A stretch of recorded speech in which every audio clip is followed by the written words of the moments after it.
sinne pesuloihin, esimerkiksi sairaala tekstiilipesulaan, kun heillä on se ongelma siellä, että pyyhkeissä on vielä kakkajäämiä, ulostejäämiä, bakteereja, niin ne on ne, missä sitä kakkaa voi olla, niin ne on pestävä kaikki erikseen. On pestävä erikseen, ei mittenkään muittenkaan pyykkien kanssa samaa. Ja sitten ennen kuin se kakkapyykki, että se on selvä paskaa, niin se laitetaan likoseen. Vettä likoseen, vaikka kylmää vettä likoseen, mutta veteen likoseen. Niin kuin verivaatteet, vesi kylmä likoseen.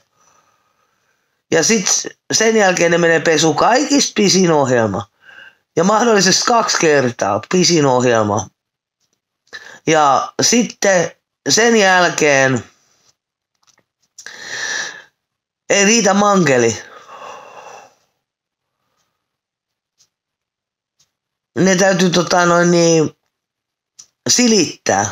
Silitysrauta, mekanismisysteemi, joku tämmöinen täytyy olla. Se polttaa sen bakteeri. Silitysrauta polttaa sen bakteeri. Se ei sen vaikeampaa. Ja jos ei se jos sit haluaa oikein saatana lumivalkoista pyykkiä, niin sit se pitää keittää ennen sitä silittämistä. Pyykinpesun jälkeen pitää keittää vielä.